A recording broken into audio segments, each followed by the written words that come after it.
All right, so if you're like me, curious about which blackberries are best, I have a collection of different blackberry varieties, and so I'm just going to quickly show you the difference between Primark Freedom, Ark45, and Heritage Raspberries.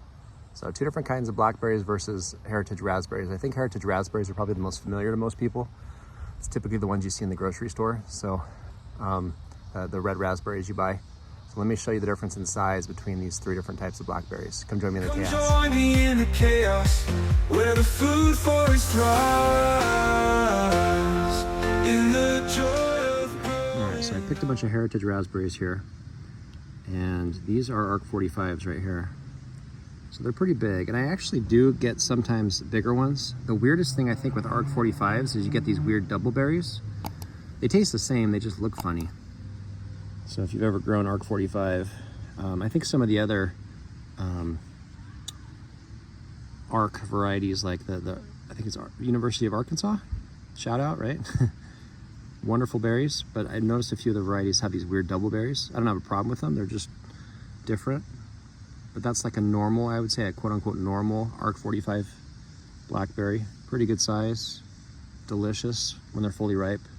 I actually like them a little bit not fully ripe because I love that sour flavor. I was a big fan of Warheads growing up. So very potent flavor. So I'm next to a Primark Freedom vine, and these are just amazing. Like, these are behemoths compared to the Ark45. Let me just pick a couple of these so I can kind of show you how big these are. I mean, and I have pretty big hands, but look at the size difference. So right here between my thumb and index finger, I have a Ark45 berry, but these Primark Freedoms, actually I'm not sure if it's Primark Freedom or Primark Traveler. I'm pretty sure it's Primark Freedom. But anyway, massive berries. Like, these things I would say are like over an ounce. And the only thing I do, which is probably what most people do, right? Big mound of mulch. So I put, I don't know, wheelbarrow worth of mulch, maybe 2 wheelbarrows worth of mulch around the bottom. And then as it decomposes down, I add more. But that one actually is probably even bigger than these ones. And again, this is a primocane fruiting, so this is a primocane tip. And what that means is on the tip, you'll get like a cluster of like maybe, I don't know, 8 berries. But then along the stem, next year, in the early spring, it should fruit along the entire length of the stem. And typically what I like to do is, once I pick the right berries off, I'll just cut the tip off. And sometimes you'll actually get a branch, or a couple branches off, and you'll get more primocane berries. One of the other vines over on the other side, it fruited early, and I clipped the tip off, and then sure enough it started forming more tips, and it has some green berries, so it should be able to ripen before frost. Frost is usually early November, end of August here in Missouri. I'm in zone 6 now. So huge berries though.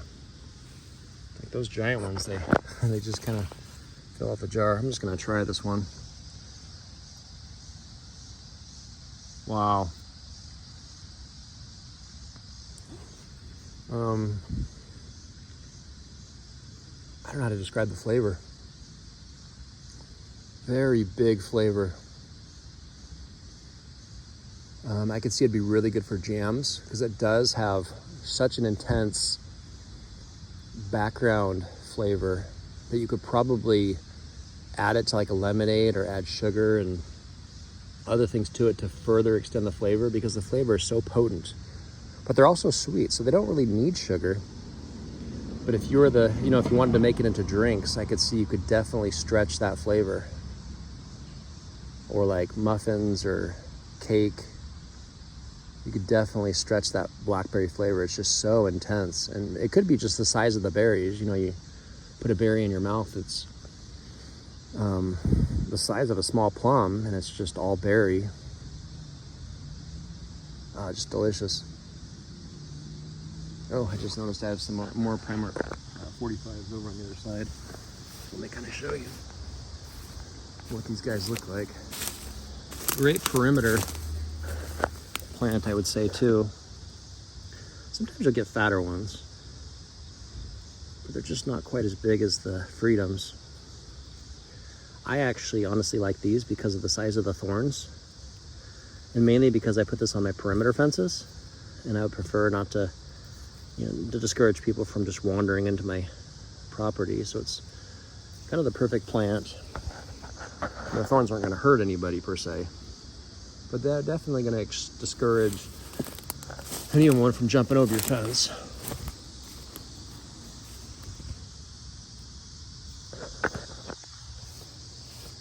All right, I'm going to use both hands so I can take more berries, filling up this bowl. I'm excited to pick all these berries. About making a jam or pie or something. So I would definitely encourage a variety of berries. I love the freedoms. Good work, University of Arkansas. Whoever engineered those, selected for them, whatever the process is. Delicious. And the heritage raspberries, very delicious flavor as well. Anyway, thanks for joining me in the chaos.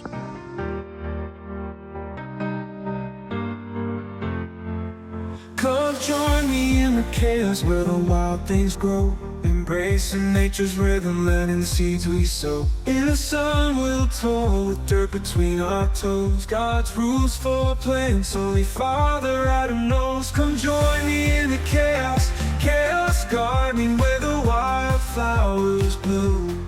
Letting nature take the lead in this beautiful commune. Come join me in the chaos where the food forest thrives. In the joy of growing, our hearts come alive, embracing the mess when nature takes control.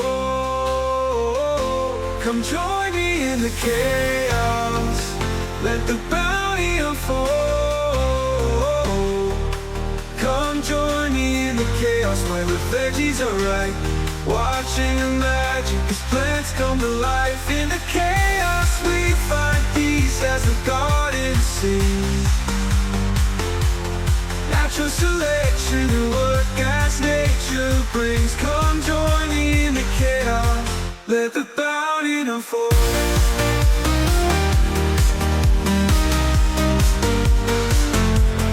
Letting go of control in the symphony of green. Come join me in the chaos where the food forest thrives. In the joy of growing, our hearts come alive, embracing the mess where nature takes control. Come join me in the chaos, let the garden unfold. Come join me in the chaos.